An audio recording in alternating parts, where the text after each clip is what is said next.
You are braver than you believe, you are smarter than you seem, and stronger than you think. Don't be afraid to be amazing. It is for you to learn the skill of leadership. And leadership in the 21st century is actually a very different skill than was adopted and cultivated in the 20th century.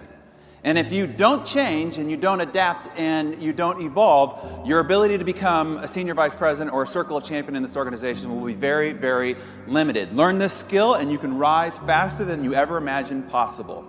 So what I want to do is tell you, as publisher of Success Magazine, we are constantly purveying the landscape, trying to look out ahead for you, to figure out where the economy, where the marketplace, where the opportunities are out in front of us, because our job is to empower and equip entrepreneurs with the resources, tools, insight, and information they need to go out and build successful organizations and create abundant, prosperity-based lives. So as we look out over the horizon of the 21st century, I have both good news and bad news.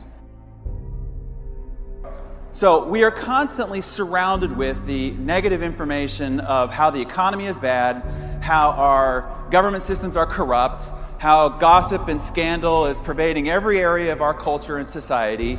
And the reality is that a lot of these are statistically true, because here's what's happening to many families out there in today's economy.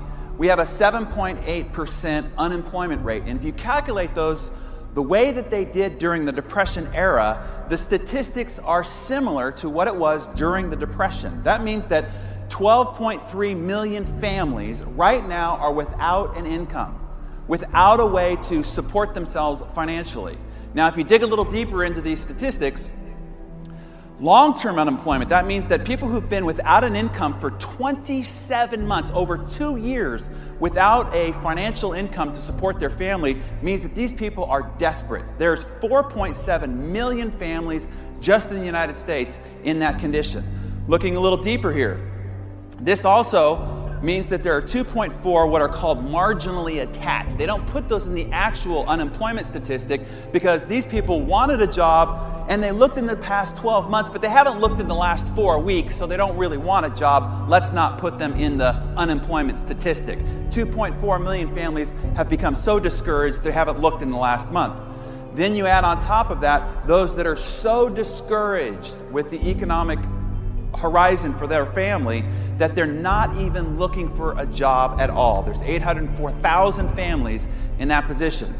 A little bit further, this doesn't even include the underemployment. That means that these are people who once had full-time jobs to support their families, now can only find part-time work.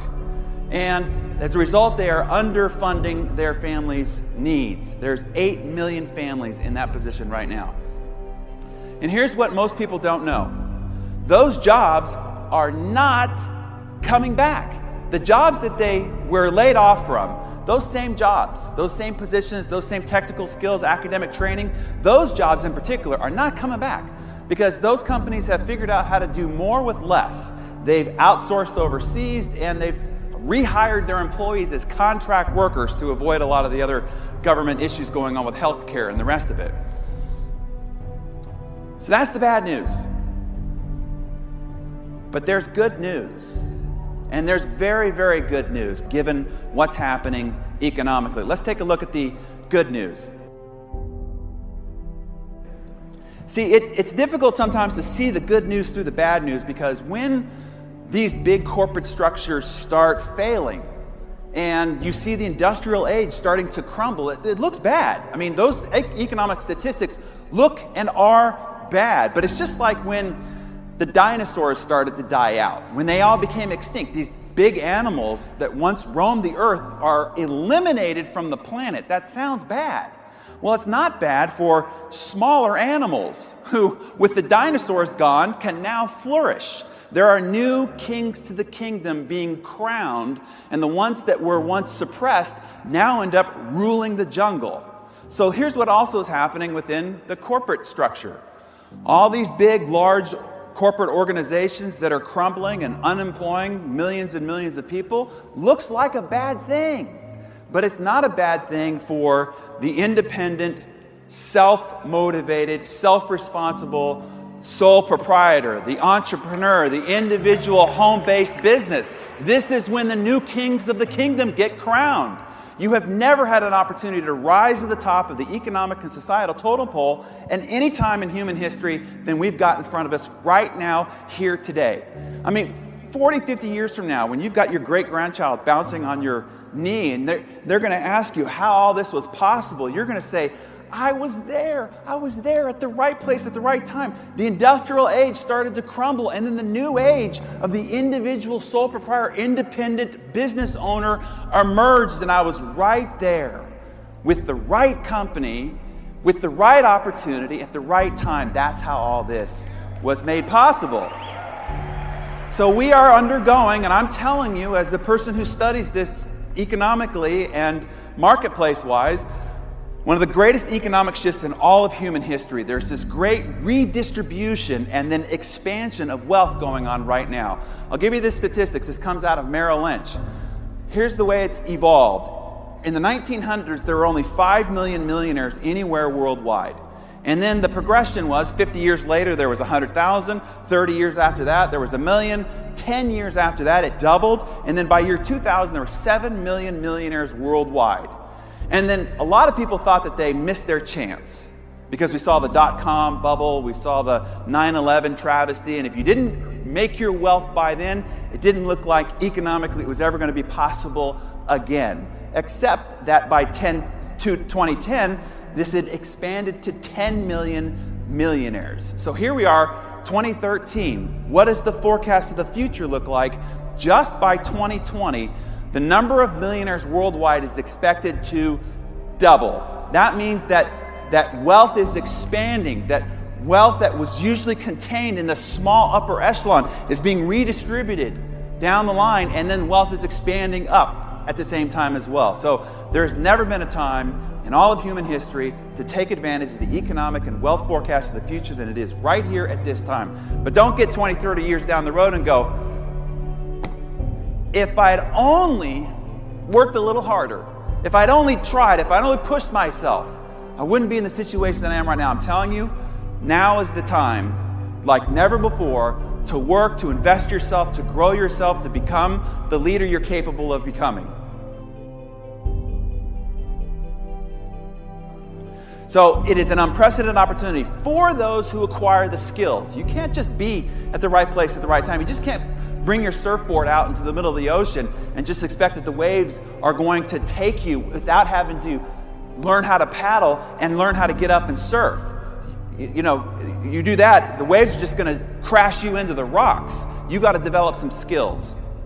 So let me tell you why leadership is the most important skill, particularly in this era of incredibly expanding change.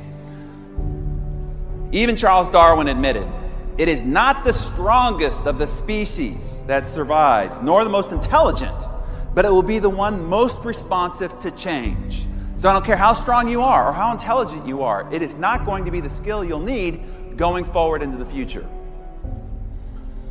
There are a few certainties in life we know about, right? Death, apparently a lot more taxes, and change.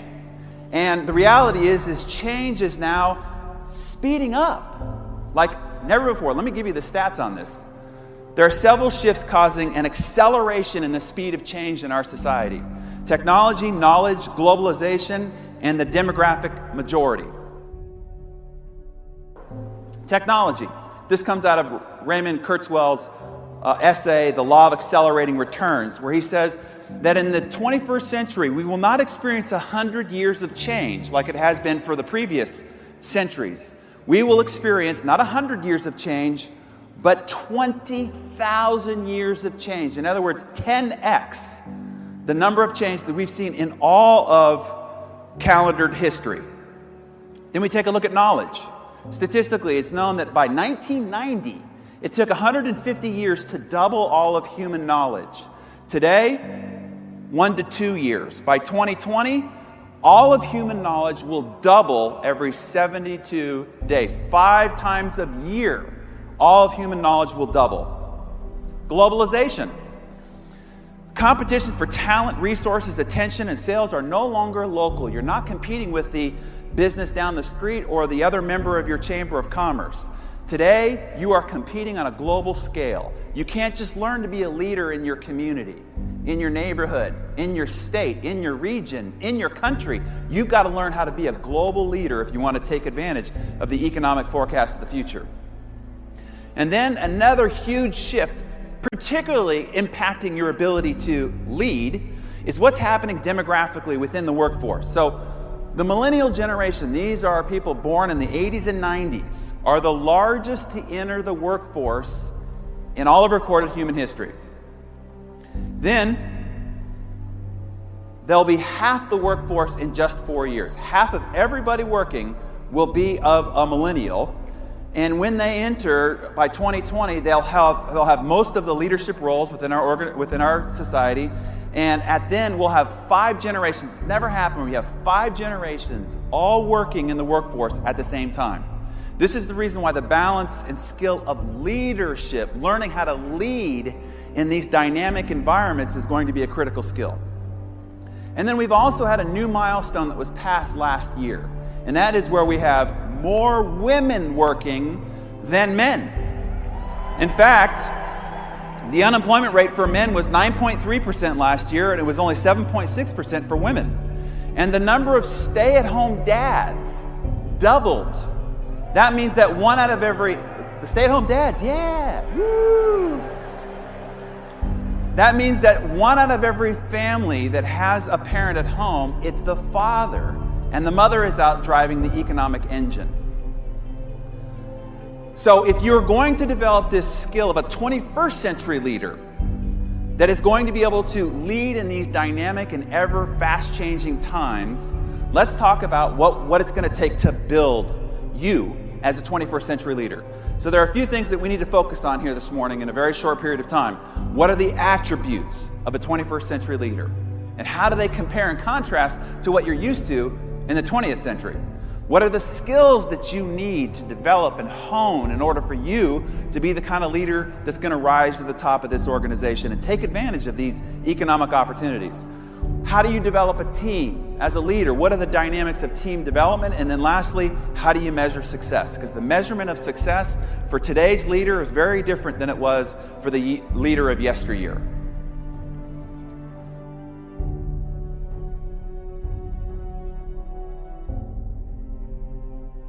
So let's talk first off about the attributes.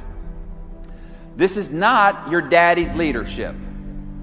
This is not the way that you've seen, witnessed, and probably been academically educated about what leadership means. It's a very different world in the 21st century. 20th century leadership was this: an organization, a business, was an economic entity. That's what it was, an economic entity defined by you develop structures, you set controls, you leverage capital through pyramids of hierarchies, performing rigidly narrow tasks with clear guidelines. That's how you built an organization or you built a business in the 20th century. In the 21st century, it is no longer financial capital as the main asset of the organization. It is now human capital is the main number one asset of a business or of an organization. It is no longer economic competence. You don't need to come in with your MBA or your degree in finance to be a CEO or to run a large organization. Financial competence is not the number one intelligent factor. It is instead emotional intelligence. It is no longer control about how you manage and run an organization. Today, it is more about how you collaborate. It is no longer about hierarchies, setting in management structures in order to run a large organization. Instead, it is leading through networks.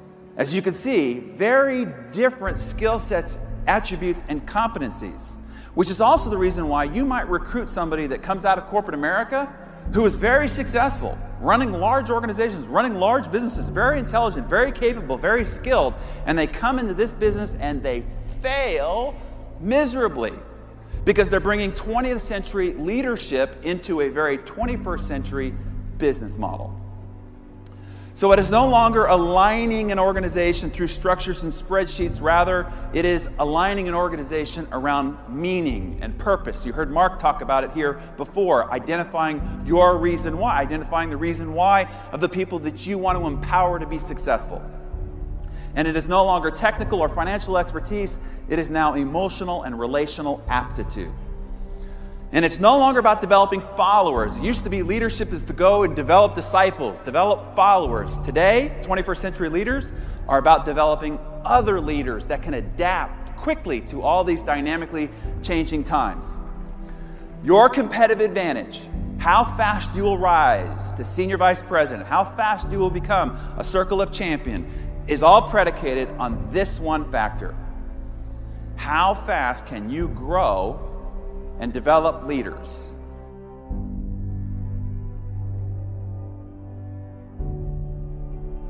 And if you can grow and develop leaders faster than the person sitting next to you, faster than anybody else in this room, you will rise to the top of this organization faster than anybody else. It's not how great you could become, it's how great of leaders you can cultivate and develop.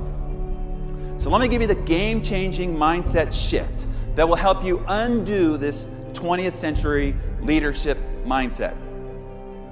Here's what a leader is not, to try to root out some of those previous conditionings. A leader is not a boss or a manager. See, a boss tells you what to do, and everybody hates a boss.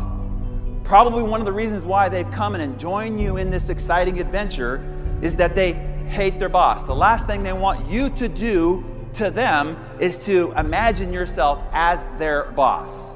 So a leader is not a boss. Leader's not also a manager who tries to use incentives. Oh, we'll give you an iPad if you achieve this level. You know, you do really great. You can ring the bell and we'll give you a trip to the movies. No. You're not a manager in this business. Managers are weenies. A leader, instead, models the behavior they want done. A leader does it themselves first. They'd never ask others to do what they are not willing themselves to do first. That is a very different attribute than 20th century leadership. So a leader is by example. Now, this is one of the most basic principles of leadership. You've heard it 1,000 times. Yet, I witness that it is one of the most violated principles of all those that wish to be leaders. They ask others to do something that they have not done yet themselves, to buy something they haven't bought, to bring people to meetings that they aren't bringing people to meetings to. All these requests that they're making of others that they are not doing themselves first. So a boss and a manager prods from behind, where a leader pulls from up front. Let me give you an example. So Dwight D. Eisenhower is with his generals during World War II when they were planning D-Day and the attack on Normandy and the whole bit. And he was frustrated with his generals. And he was like, let me tell you how to lead. How do you lead an army? And he took out a piece of string and he says, an army's like this piece of string here. He says, if you try to lead it from behind, you try to push it from behind, it will buckle up on itself and it will not advance. He said, in order to lead an army, you have to lead it from the front and pull it forward, and then they will line up in unison. Same thing when it comes to leading your organization. You don't push it from behind, you lead it from up front. Leaders step out front. If you're going to lead, you have to be first. You have to press forward into new territories, break new ground, cut the path. A boss and a manager divide and delegate responsibility, whereas a leader takes responsibility. A boss and manager says, you go. Hey, you go out and do it. You know, you go out and talk to people. You go out and prospect. You go out and get people on the conference call. You go out and bring people to the meeting. A leader says, let's go. Leaders do what's scary. Leaders do what others are not. When people are scared, when they're confused, when they've lost hope, that's when leaders take the helm and carry everyone forward. Leaders set the pace. The speed of the leader is the speed of the pack. See, here's the deal. People do not go as fast as they can. They don't work as hard as they can. They don't strive to the peak of their potential. They don't go as fast as they can. People, instead, go as fast as the leader. If you want to change the dynamics of your entire organization and their production and their attitude and their aptitude, the only place in which to start trying to affect change is picking up your own pace. A boss and a manager uses fear and punishment to try to drive change in the organization, where a leader uses aspiration, servitude, and empowerment. Ross Perot put it this way: lead and inspire people. Don't try to manage and manipulate people. Inventories can be managed, but people must be led. A boss and a manager helps see people as they are. This is where you're at. Let's take an assessment. Let's do a 360 review of where you're at. Where a leader helps people see themselves better than they are. Brian Tracy put it this way: leadership is the ability to get extraordinary achievement from ordinary people. You're going to recruit a lot of very ordinary people into your organization who can end up becoming extraordinary leaders, who could rise to the top ranks of this organization if you, the leader, see the extraordinary potential in what is seemingly an ordinary person. It is easy to be a boss and a manager. You can go to school and learn how to be a boss and a manager, but it takes real skill and character to be a leader, and you can't learn it in school.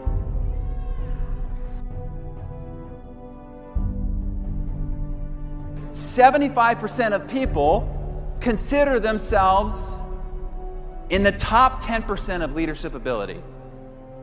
Do you see anything wrong with that math?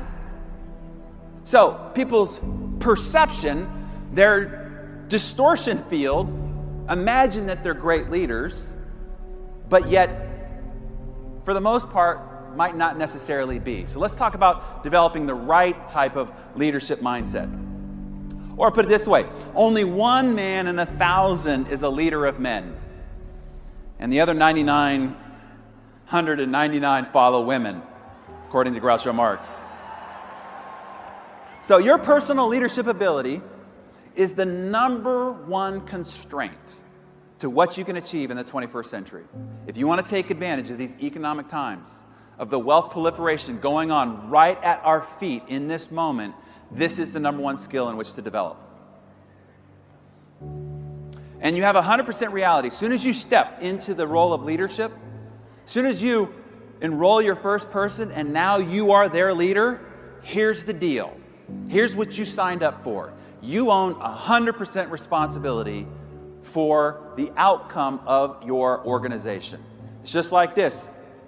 Like it or not, what happens when a company gets in trouble? When a large company gets in trouble, what do they want to do to try to fix it?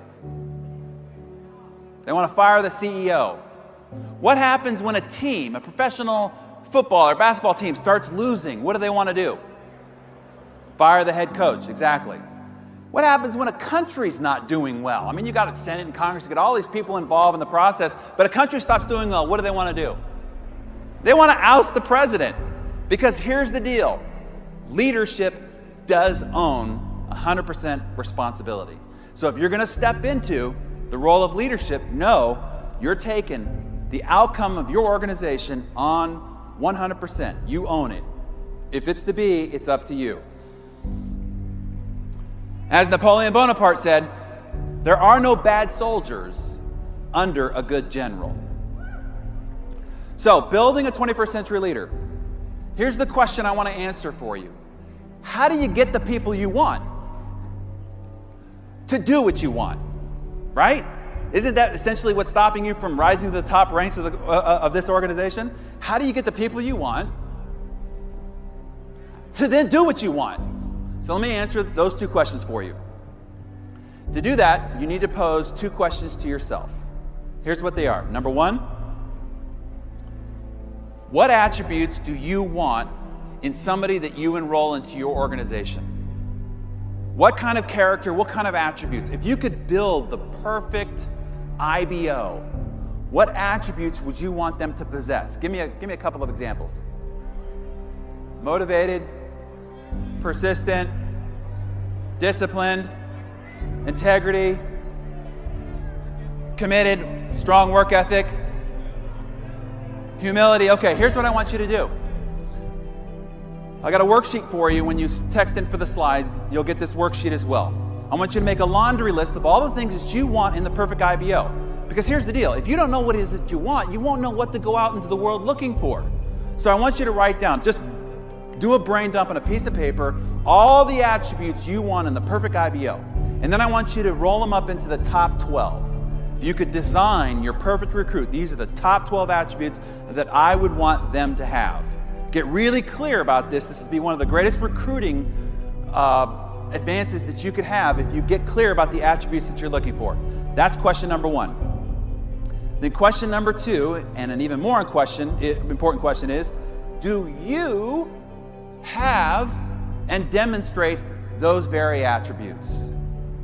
Are you committed? Are you disciplined? Do you have work ethic? Are you humble? Do you have integrity? Do you demonstrate passion in your everyday communications? So what you do is you take this sheet, and then based on the attributes of what it is that you want, to the right, grade yourself on a scale of 1 to 10 of where you're at on each of those attributes. And so if you want a personal development plan, if you want to become a greater recruiter, which means one that attracts birds of a feather, then for you to attract people of those attributes, you need to become a person of those attributes. So you'll know exactly where to go to work on you so that you can be the kind of leader that you want in your own organization. So the key question for you ultimately comes down to this. If you had a chance to sign up all over again, and you could pick anybody in this room to be your sponsor, anybody, of the tens of thousands of people in here, you could sign up with anybody. Would it be somebody on this front row? Would it be somebody, within the crowd that you've met that you really admire? The answer to the question needs to be, would you want to be sponsored by you?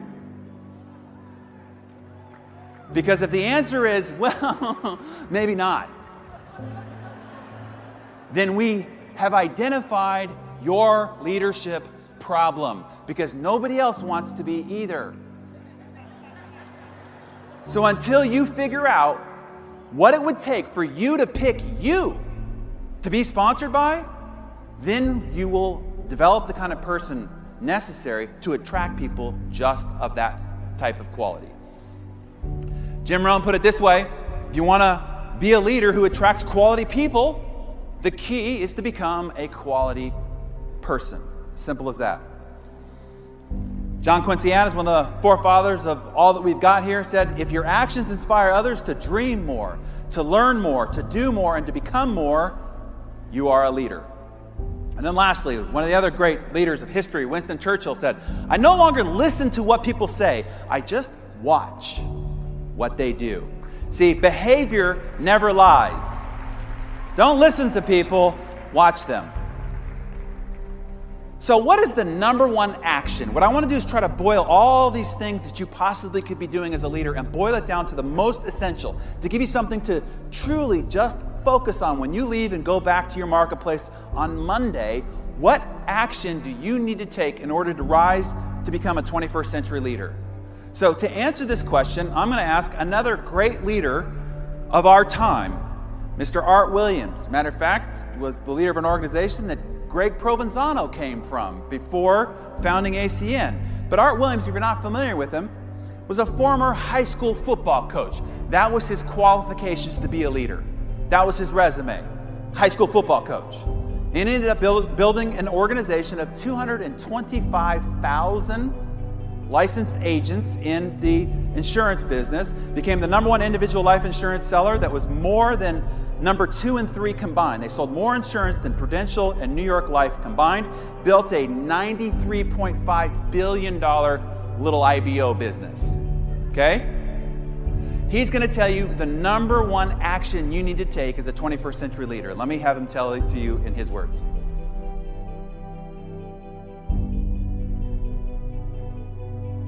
Do it and do it until the job gets done. And then they talk about how great it is to be somebody they're proud of. We need leaders in America who can do it. If you want to become somebody, do it. If you want to go in business for yourself, do it. If you want to become financially independent, do it. I hear too much talk in these United States. Everybody can talk a good game. We need people in America who can do it. I go all over this country with A.O. Williams, and I have people say, Art, you can count on me. Wonderful. Just do it. Art, I guarantee you this is my last stop. I'm going to win now. Super duper. Just do it. Art, if I could just have one good month and get the ball going, I know I could make it big. Super. Just do it. Art, if I could just pay off this debt, I could really go. Great. Just do it. Art, if I could just sell my house. Do it. But houses ain't selling. Do it anyway. Art, I'm not making any money. What can I do? You just do it. Do what, Art? You do it, and do it, and do it. Art, I guarantee I'm going to win this contest. Super duper. Just do it. Art, I'm over the hump now. Watch my smoke. Great. Just do it. Art, I want to make it so bad I can taste it. What I do? You just do it. Art, I'm a vice president now. Can I quit doing it? No. Art, I don't know if I can keep on keeping on. I'm really hurting. What I do? You just do it. Do what, Art? You do it, and do it, and do it. Art, all my life I wanted to be somebody important. Well, what do it then? Art, I'm going to save money so I don't have to go through this again. Great. Just do it. Art, I don't feel like I've had enough training. What I do? You just do it. Art, my manager don't give me no help. What I do? You just do it. Art, you don't understand. I was Mr. Everything at my former company. You don't mean I have to start off down at the bottom and do it, do you? Yep, you really got to do it. Art, what's the primary difference between winners and losers? The winners do it. They do it, and do it, and do it, and do it until the job gets done. And then they talk about how great it is to finally have achieved something unique, and how glad they are that they didn't quit like everybody else, and how wonderful it is to finally be somebody they're proud of and make a difference with their life. Thank you.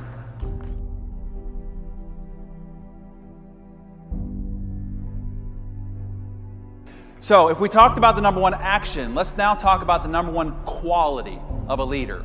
What is the number one quality of a 21st century leader? So we could boil it down to one thing for you to focus on. Here's what it is. Confidence. Confidence is the main ingredient to even driving economic markets. We even describe markets with the term confidence, right? Do we have market confidence? Is there consumer confidence?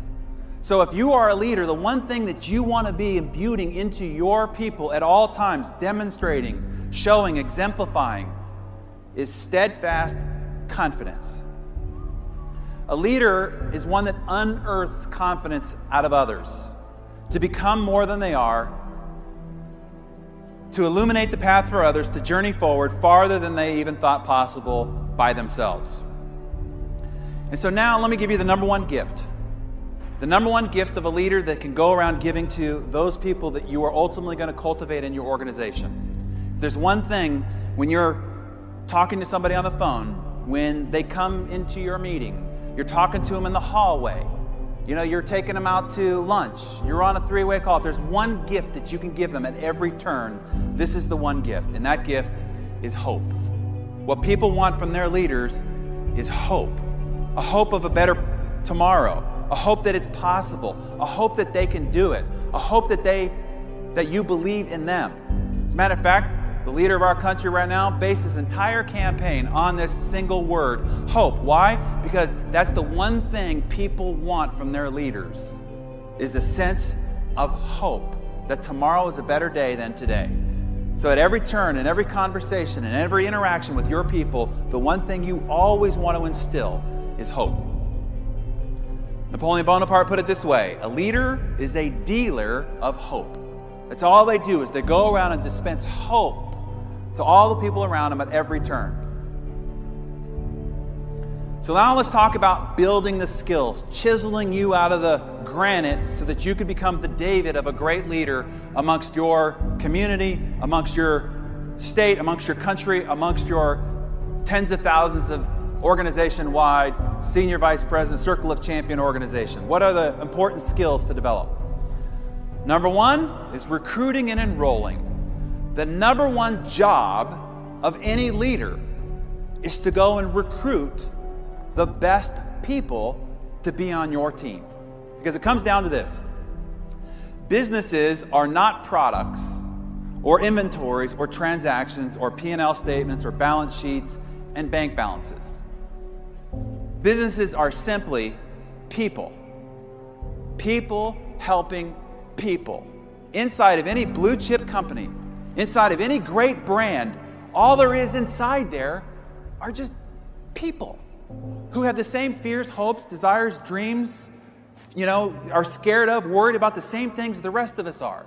Serving other people who have the same hopes, dreams, desires, scared and worried about the same things that we are. It is just people serving people. And it comes down to this. The best businesses in the world have the best people. Period. That's how it happens. How do you develop the best organization in the world? You go and get the best people. How do you develop the world championship team? You go and you get the best people. It starts with getting the best people. Selection is 95% of the process. Now I want to change some of your recruiting behaviors as we go through this recruiting and enrollment skill building process. Selection is 95% of the process, part of the process. One great person can outperform 3 good people. And in this type of a business, one great person can outperform leagues of good people. You find one Art Napolitano, you find one Mark Isaacs, you find one of these great people here, and they will change the dynamics of your organization forever. One great person. As Jim Collins said, the single most important thing you need to do is to pick the right people and then keep them. There's nothing more important than this in the role of leadership. Here's how to save you tons of headache and heartache.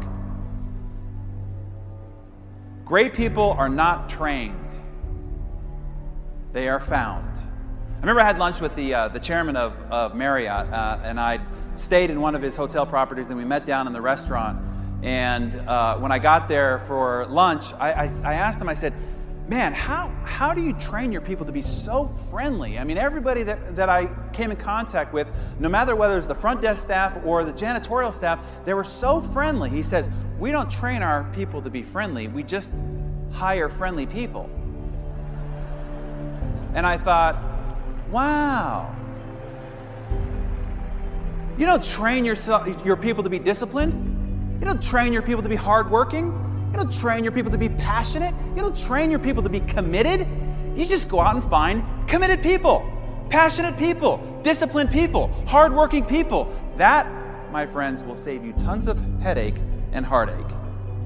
You can't make chicken salad out of chicken, right? No. Much faster way in order for you to build a dynamic organization is go out and find dynamic people. Here's what people are looking for. So if you're out there thinking, what do they want? How can I attract them here so that they see a better hope for their future right here with us? Here's what people are out looking for. And it's very different than probably what it is that you're out promoting. And this comes from Brad Smarts, who wrote the book Top Grading. This is what people are looking for in a professional business environment. Number one, they're looking to work with great people. The reason why people are attracted to work for Apple, work for Google, work for Facebook, some of these other dynamic companies, because they want to go and work with other really great people. People is the number one attracting force for why somebody joins one organization over another. And the great asset that you guys have in this organization right here is you have amazing, top talented, passionate, incredible people. Not only at the top of your organization with the 4 founders and their incredible management team. I'm talking about right here in the audience. You have amazing people. And what people want to do is they want to be around other great people. That should be the number one part of your recruiting script. You could be a part of a group of people that are amazing, that are great, that are going for it, that are doing amazing things in the world. You could join us and do this great work together. That's number one, is people. Number two is challenge. They want to do something exciting. They want to they want to go on a journey. They want to be part of an adventure. They want to be part of a mission, something that's important. People are looking for a challenge. That's number two. Number three, they're looking for an opportunity. There are too many jobs out there where there's nowhere to go. Once they join the organization, that's it. They want to know that there's an upside, that the stage is available. If they work hard enough and stay committed, they can too be here. That's number three. Number four is growth. They're looking for personal growth. Who am I going to become? As I get up and go and do this every day, do I like who I am? Who am I becoming? Do I feel like I can grow here? That's number four. And number five, this is after tens of thousands of people have been researched and studied. Number five, what they want is money. But it's fifth on the list of 5 things that they're looking for. So the question I ask you is, how does your recruiting script read? Is it maybe backwards? Are you going out there talking about the money that could be made here? This supplement to the part-time income? Or, what great financial freedom is available here? Because if you are appealing to the least interest aspect of what people are looking for. Instead, talk about the amazing people. Talk about the great challenge, the great cause, the great adventure that you have here, the great opportunity for an upside to become somebody, to stand up here and be arm in arm with the circle of champions. Rearrange your recruiting script. And this is what Steve Jobs says that he was looking for whenever he sat across the table from somebody else. He said, when I hire someone really senior, competence is the ante. In other words, look, you got to be intelligent. That's table stakes. They have to be really smart. But the real issue for me is, are they going to fall in love with Apple?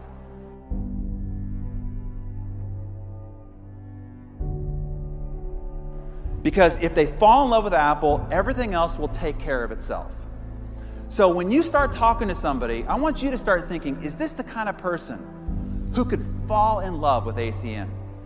Who has the kind of DNA, the kind of personality, the kind of heart, the kind of spirit, who could fall in love with what we're doing?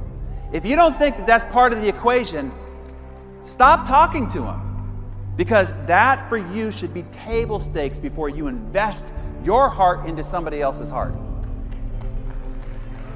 So let me just clear up one of the things that I hear so often. It's like, what do I say if I'm out recruiting? What do I say? What's my script? What if they say this, and I got this objection, and how do I come back with this? And what do I lead with? I pick up the phone. What's the first thing I say, let me give you the recruiting script of the greatest recruiter in all of human history, has built the largest organization that exists today.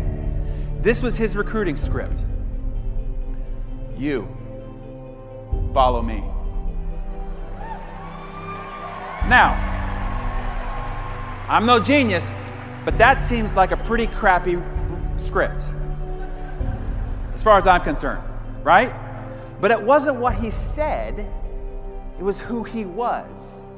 See, as Emerson put it, you want to be the kind of person that who you are speaks so loud, people can't hear a word you say. See, I have some people in my life that if they said, you follow me in this investment, in this project, to this event, I would say, absolutely, I'm in. Because they have that kind of credibility, and I trust them. Because of who they are, if they say, you follow me, I follow suit.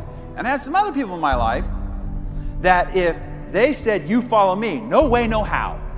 I don't care what the brochure said, how great the video was, how dynamic the meeting is. I am not following, no way, no how. And it has nothing to do with the brochure, meeting, or video. It has everything to do with the one who was asking. This is the same thing that will show up in your own recruiting efforts. It's not what you say, it's who you are behind the words. Who you are behind the words is more powerful than the words that you speak. So let's talk about how to become more powerful in this process. Be the message you bring. You don't attract what you want.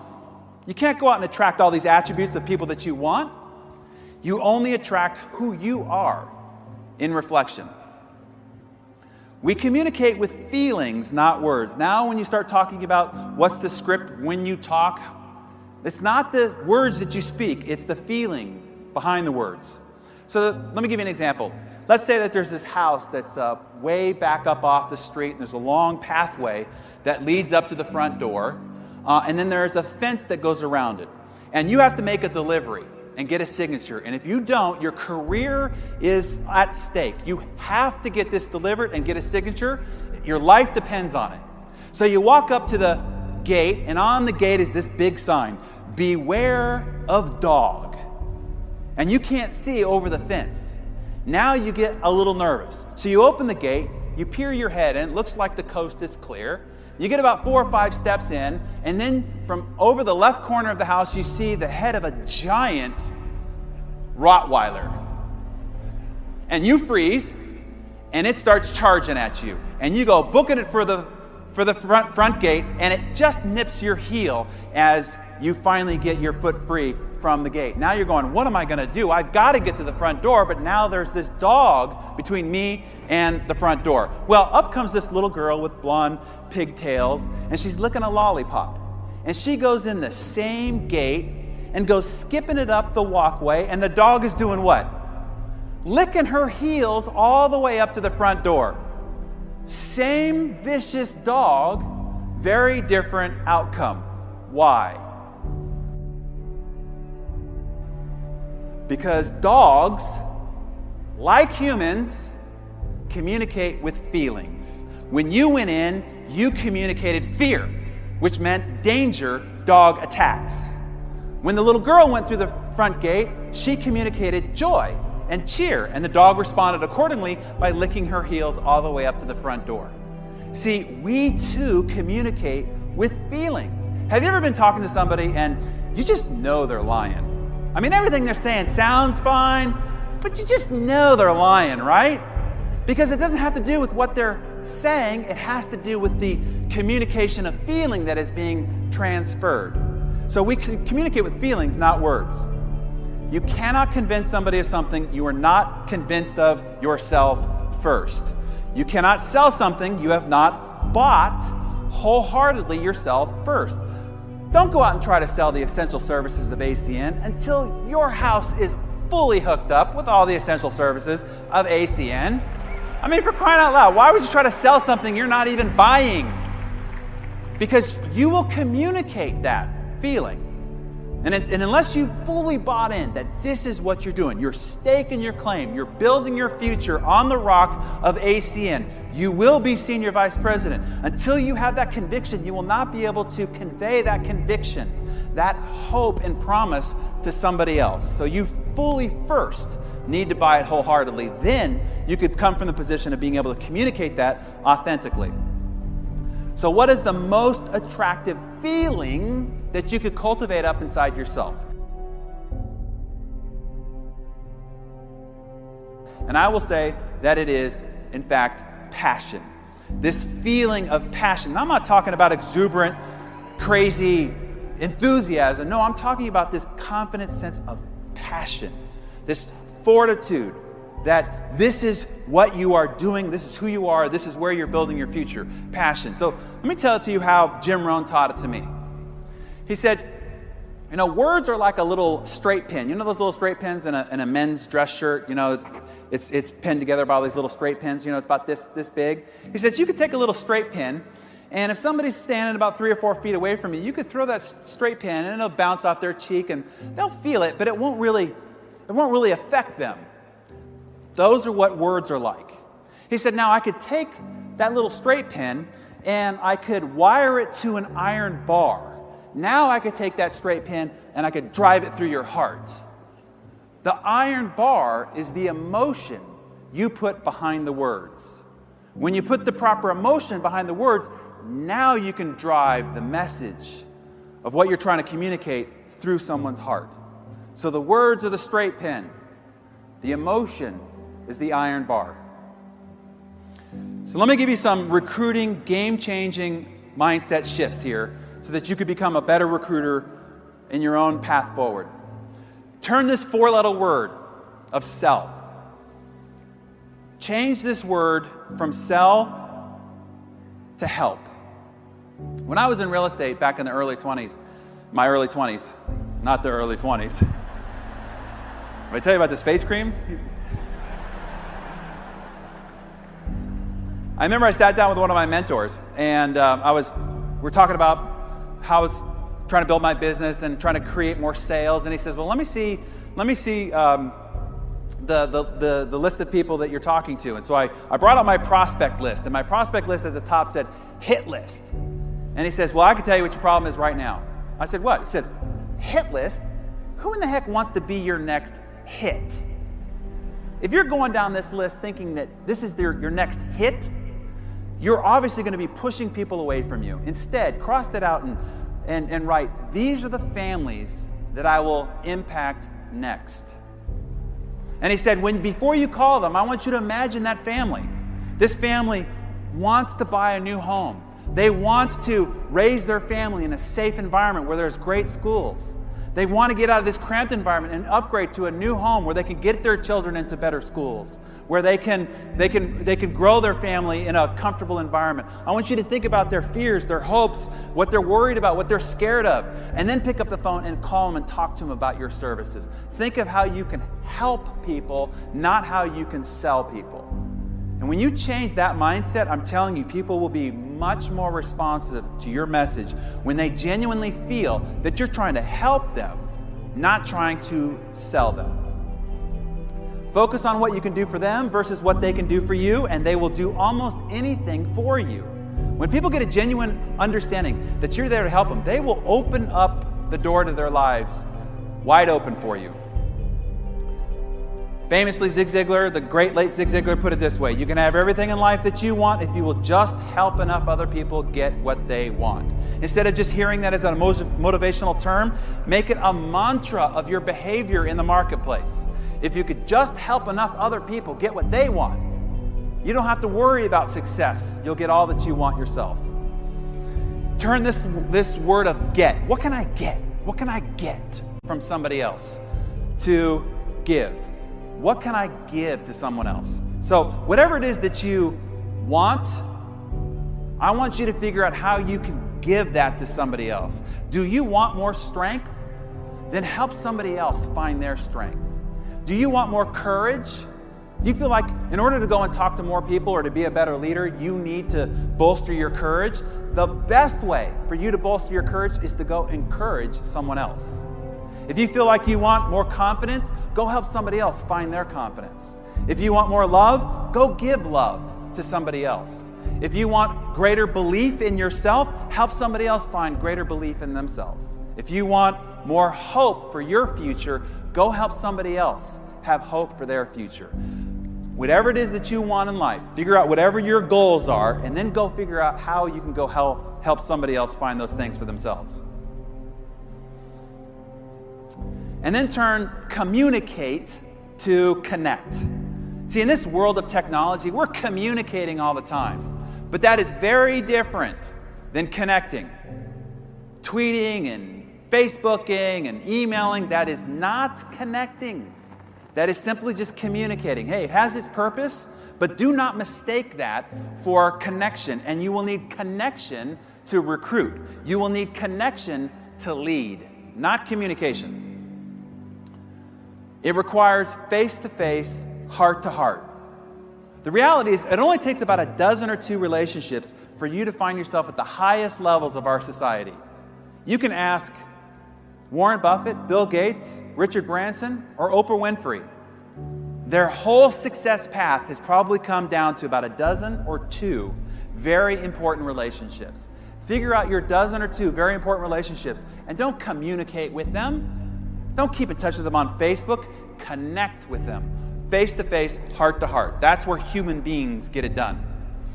So now that we talked about recruiting, let's talk about sorting and upgrading people to positions of leadership. Here's one of the biggest mistakes you'll make as a leader. Let me prevent this for you right now. Some of you probably have made this mistake up to this point. Let me help prevent it going forward. Working with the unwilling. wanting it for others more than they want it for themselves. Huge mistake. Grandiose waste of time, energy, love, and passion placed into the wrong place. Care about those that care. If you read my book, The Compound Effect, the dedication that I wrote to Jim Rohn was this one thing that he taught me, which was talk about things that matter to people who care.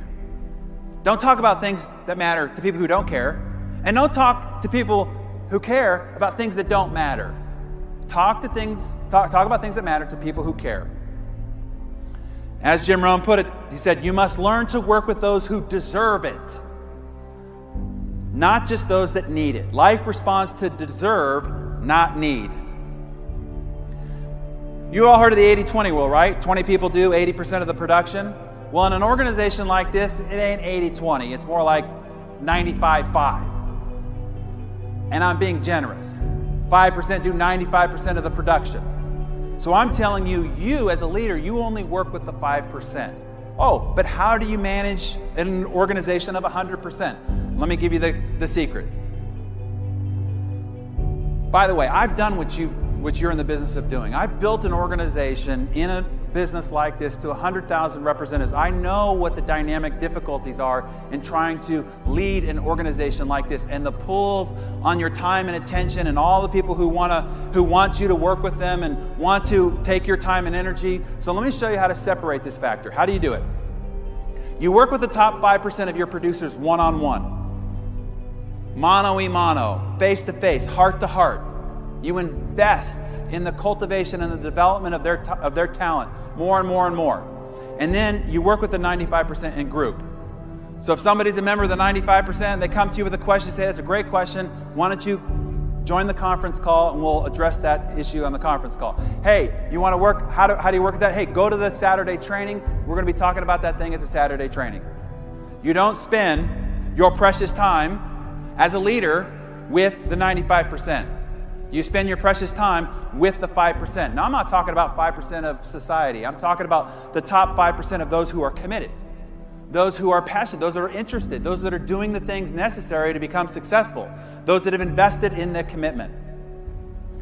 Jim Rohn put it this way: leaders must understand that some people will inevitably sell out to the evil side.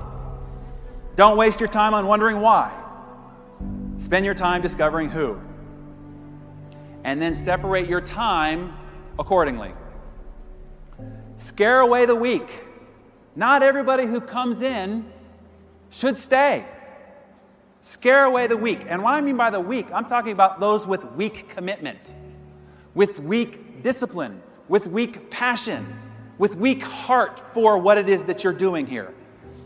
When anybody would come in my organization, a brand new personal recruit, once they sign up, I would say, why would I want to work with you?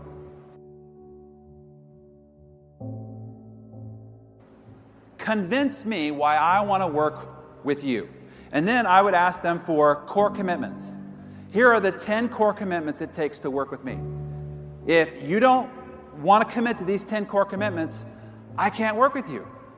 My time, my energy, my goals, my aspirations are way bigger than is necessary, than is possible for me to work with somebody who can't at least commit to these core commitments. You should have the same standards set for yourself. By the way, that was the same standard when it was me and my first recruit, when it was me and my 100,001th person in the organization. As a leader, I suggest that you work with fewer people, deeper, and provide more training to those great leaders that you're cultivating in your organization. So let me give you what I think is the art of networking. And this is how you, no matter what, on a scale of 1 to 10, where you think you are starting, you can go out and recruit 10s. Even if you're a 3 on a scale of 1 to 10 in your leadership, in your capability, how you can go out and recruit 10s. So it doesn't matter who you know, because see, we're all 6 degrees of separation. And that was before LinkedIn. I think now we're 1 or 2 degrees of separation from most anybody on the planet. Anybody that you want to recruit, you can get to, if you learn the art of networking. So let me show you how this works. How to convert 3s into 10s. So let's say you are a 3. You're starting out as a 3. How can you possibly attract a 10? As I told you, people are only going to be attracted to the like qualities. Well, how can you possibly recruit a 10 if you're a 3? Here's how you do it. You go out and you're going to recruit a 3, you're going to recruit a 2, and then you're going to recruit a 4. So all of a sudden now your time and attention is dedicated to that 4. It's you, mano a mano with that 4. Now what happens when a 4 gets started? They're going to go out and they're going to recruit a 3, and they're going to recruit a 4, and hey, they might recruit a 5. Now it's you and the 5 working mano a mano, hand in hand. Now, the 5 goes out and starts recruiting. They're going to recruit another 5, a 6. Whoa, a 5 could even get up to a 7. Now you're like, eureka, 7. Now again, we're not talking about title of previous career, financial income, or economics. We're talking about a 7 in terms of commitment, a 7 in terms of passion, a 7 in terms of heart, of what they want to do with this grand adventure called ACN. So now it's you and that 7. You're not relying upon the 5 or the 4 to teach the 7. You're jumping down and working hand in hand with the 7. Now the 7 goes out and recruits, finds another 7, 8. Now it's you and the 8 working hand in hand. The 8 goes out, recruits another 8, a 7, a 9. You've got a 9 on your team. You do not rely on everybody in between you to go and work with the 9. You jump down shoulder to shoulder, arm in arm, and work with the 9. And now a 9 will recruit another 9, 10. You now have a 10 front line on that team that you work with personally. Now, it only takes 2, 3, 4, 5 of these for you to become supremely successful. For you to end up having one of those fancy cars that's parked outside of the Westin, or one of those rock star watches that I see a lot of these guys wearing here. It only takes a few of those 10s. And again, we're talking about a 10 of commitment, passion, and energy. Like Art Napolitano, I mean, these people, we're not talking about people that have resumes of running blue chip corporations here. We're talking about people who have passion and energy and want to do great things. They're 10s. You find your 10 arm in arm. And it does not have to come front line. The front line is just the doorway to the rest. Go down and find your 10, and now you've got one in that team. That's how it works. Dave Ogilvy, who was one of the great advertising gurus, put it this way: if each of us recruits people who are smaller than we are, we shall become a company of dwarfs. But if each of us recruits people who are bigger than we are, we shall become a company of giants. That's how you create an extraordinary team, no matter where you think you are on the scale of 1 to 10. And one person, just one person, can light it up for your whole team, for your whole organization, can make the difference, the entire speed of the group. You ever watch a cycling deal where they're all in a peloton, they're all going at the same pace, and then one guy breaks out, and then the whole peloton works like a dog to try to just catch up to that person.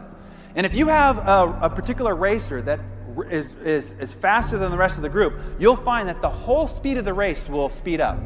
It's kind of like a dog pack. If you're out, on a snowy mountain, you need one lead dog, one strong lead dog, because the rest of the dogs will fight to just keep up. Same thing in your organization. You want to go and change the dynamics of your organization, you want to speed up your organization, go find one great recruit, throw them in the middle, let them run, and the rest of your organization will speed up just to try to keep pace. We're talking about keeping pace in attitude, keeping pace in behavior, discipline, and productivity. Now let's talk about team development. How to develop a team.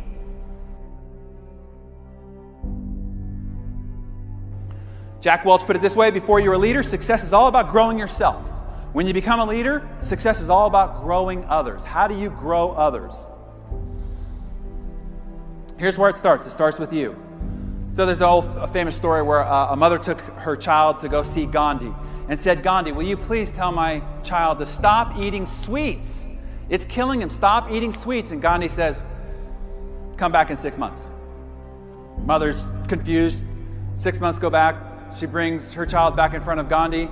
Says, "Gandhi, will you please tell him to stop eating sweets?" Gandhi says to the child, "My son, stop eating sweets." And she says, "Well, why did it take 6 months for you to say that?" She says, "Because 6 months ago, I was eating sweets."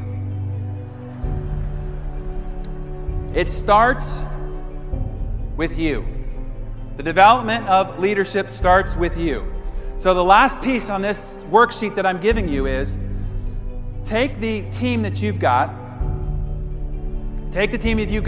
and evaluate them on the scale of 1 to 10 with all the attributes that you want as your organization. If you want to figure out how you can help your people, don't just go on, how can I help you? I'm here. I'm available for a 3-way call anytime you want. You know, when you want to talk to somebody, I'm here to help you. How can I help you? That's not helpful. Figure out what they need from a development standpoint that will help them become a greater leader. Well, you've decided what the attributes that you want as part of your organization. Now rate them on a scale of 1 to 10 on each of those attributes.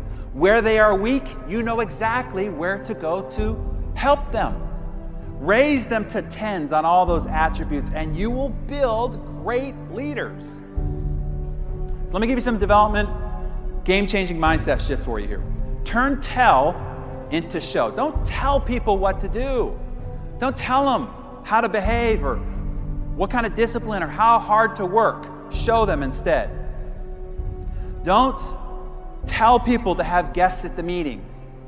Show up with your own guests at the meeting. Don't tell people to have people on the conference call. Show up with your new people to the conference call.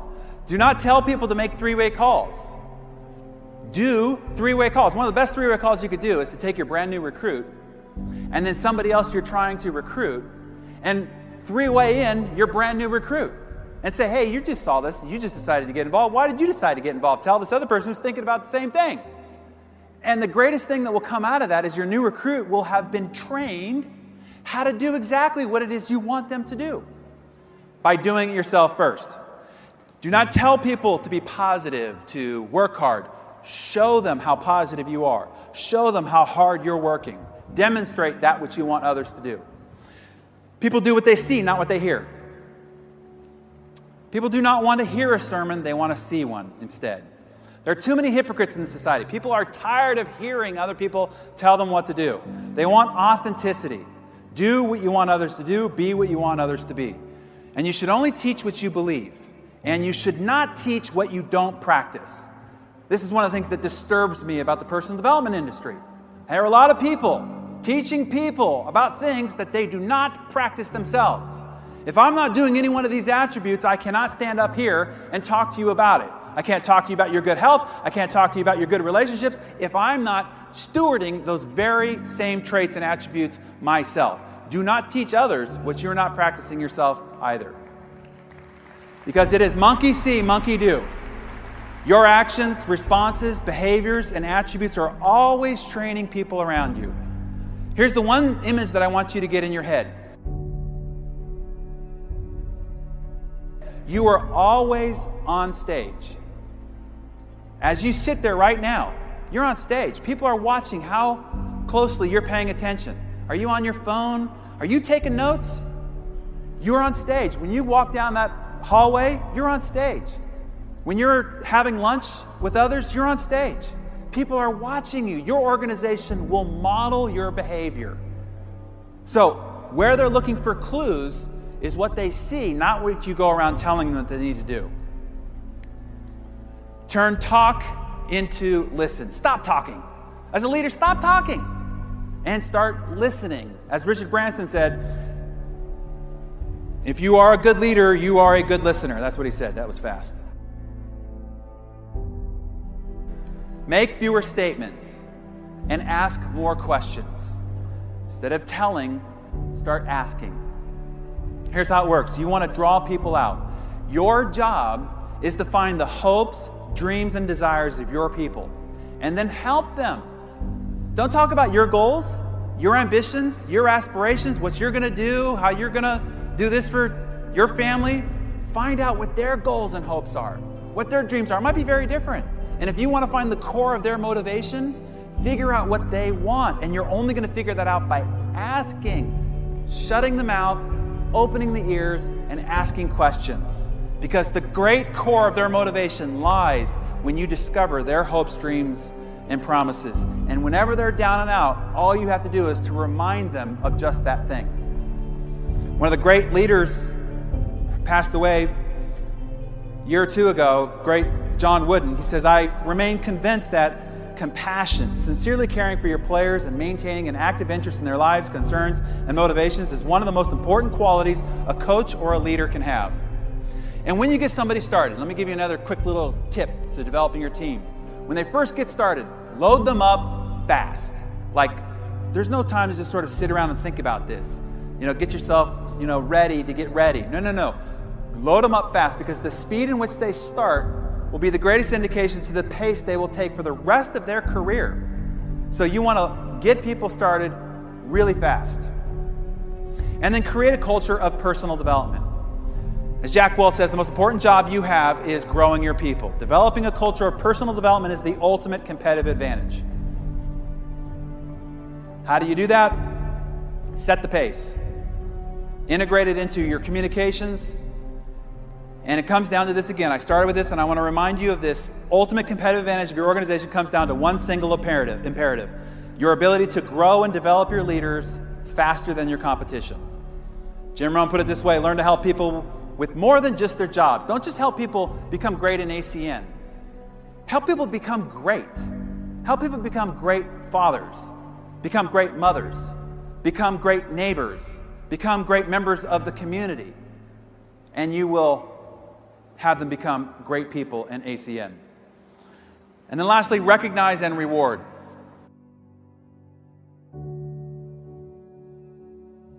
Let me give you some game-changing mindset shifts here. Don't seek praise. Don't seek the limelight. Don't seek to give your own testimonial. Instead, heap praise. Mary Kay Ash put it this way: there's only one thing more powerful than sex and money, and that is praise and recognition. People work harder for praises than they do raises. What you appreciate appreciates. Key point here: there's perhaps no human need more neglected in the workplace than feeling valued. If you want to give them a place where they feel something different than they've ever felt anywhere else they've ever been, help them feel valued. Feeling important is as important as food. The need begins at birth and never goes away. The need for significance in our work is a manifestation of our inborn hunger for meaning in our lives. Help people find their meaning in their role here. I think this was also Mary Kay Ash who said, people go around with a big giant sign that says, "I need love." No matter what they're barking, no matter what they're spewing out, or what objections they've got, or even the anger that's coming out, all they're saying is, "I need love." Forget listening to what they're saying and see the sign and figure out how you can help them feel love, and everything else will change. And then don't forget to have fun. Richard Branson says one of the keys to the success of his Virgin brand is that fun is infused in everything that they do. And then lastly, let me just give you the measurement of success. How to measure your success as a leader, because it's very different in the 21st century than it was in the 20th century. Back in the 20th century, it was like this. Guy signs up, new person in the organization, right? You sit down with them for a little bit of a getting started training. First thing you do is you pull out this big portfolio book. You open it up, and you have this big, beautiful mansion. You say, "You see this big mansion on the hill here?" It says it's 8,000 square feet, custom made, Italian marble throughout, millions of dollars of paintings on the walls. On the back 40 here is a 9-hole executive golf course. Over here to the right is a vineyard. He said you pull up to the circular driveway, there's a custom-made fountain, and on the driveway is all these exotic cars, Rolls-Royce, Ferraris, Bentleys, the rest of it. He says, take a good look at this. If you come here and you work hard, and you're committed, and you work day in and day out, someday all of this will be mine. And that's what a lot of people communicate to others when they bring them in the organization. You work really hard so that I can have success. That's not a 21st century leader. Instead, it is not about your rank advancement. I want you to reorg your goals. Whatever goals you set for 2013, and instead of writing down the rank advancement that you want, I want you to translate it now. What rank advancement are you going to help others get? Put their name and the rank advancement. Instead of having a goal of how much money you want on your commission check, I want you to reorg your goals to what amount do you want to appear on your people's commission check. Instead of figuring out what title you want, figure out the titles you could help others get. Instead of figuring out how you can accomplish your dreams, your goals. Find the dreams and goals of your people and make it your goal to help them accomplish those dreams and goals. Be known for what you allocate versus accumulate. And we take this famous line of John F. Kennedy and we give it a twist. Ask not what your people could do for you, ask what you could do for your people. Old proverb says it this way: he who wishes to be great, let him find a way to serve the many. And in the end, your success is dependent ultimately on other people's success anyway. So stop investing yourself in your own, start investing yourself in others, and you'll find all the success that you need.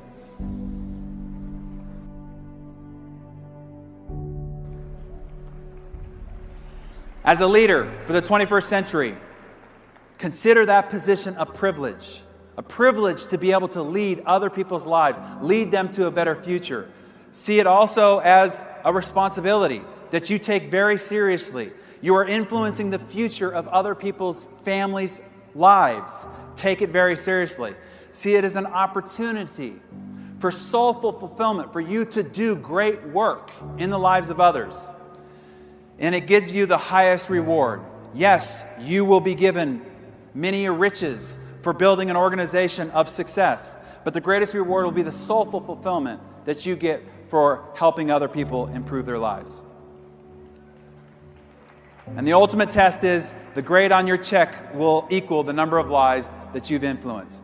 Now, because I consider this a very serious topic for you to grow in, I would love to have my mentor, the one who helped me become a great leader, give you the final word on becoming a 21st century leader. To make one final solicitation of you as you walk out of this auditorium and you go back to your marketplace, you go back to your organization, I'd like Jim Rohn to give you one final appeal. We did this program together. I felt like Natalie Cole with her father, who never got a chance to sing with her father. It was too late. He had already passed away. Well, I never got to do a program with Jim Rohn. So what we did instead is we went through all his archival library. I wrote down every question I ever wanted to know from Jim on leadership, on wealth building, on communication, on persuasion, on being a great leader. And I asked those questions, and then we went through all of his lifetime of archival library, and then we found his answer, and we created this interactive dialogue, which is kind of like Natalie Cole singing with her father, singing Unforgettable. We now have this Lessons of a Lifetime program that Jim and I have put together that I think is extraordinary. And as I was going through some of the archival footage, this is one of the things that we're putting into Volume 3. We only have Volume 1 out. But it was so great, and it's what I would want Jim to tell you right now. So I'm going to let him tell it to you in his words.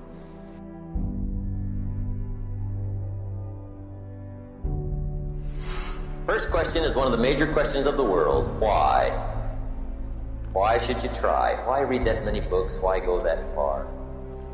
Why earn that much? Why share that much? Why learn all that? Why get up that early? Why put yourself through that much? Why try for all that? Good question. Why? One of the best answers to why is the second question. Why not? What else are you going to do with your life? Why not see how many books you can read, how far you can go, how much you can earn, how many friends you can make, how much personality you can develop, influence you can have, how many things you can accomplish, how far you can go and what you can see? Why not? You got to stay here till you go. Why not? The third question is, why not you? Why not you? Some people have done the most incredible things with limited start. So as Jim asks of you, why not you? Let me give you some perspective. Only 12 people get on the cover of Success Magazine a year. Let me tell you how they started. Richard Branson started with dyslexia. Started with a student magazine rag, was a poor performer in school. Tony Hawk was actually diagnosed with severe hyperactivity as a child, was tested psychologically. Mehmet Oz was born to immigrant parents from Turkey in Cleveland, Ohio. Mark Cuban his grandparents were from Russia. He started out as a bartender, and he was fired from his first job as a salesman selling computer software, the job that he had before starting broadcast.com. Susie Orman was born in the south side of Chicago. Her mother was a secretary, her father was a chicken farmer. Steve Jobs was born to 2 university students who gave him up for adoption, to parents who never went to university. General Colin Powell was born in Harlem to 2 immigrant parents from Jamaica, who was a solid C student. Why not you? As Winnie the Pooh put it,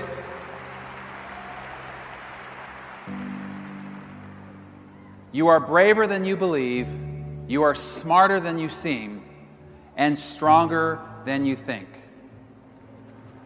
Don't be afraid to be amazing.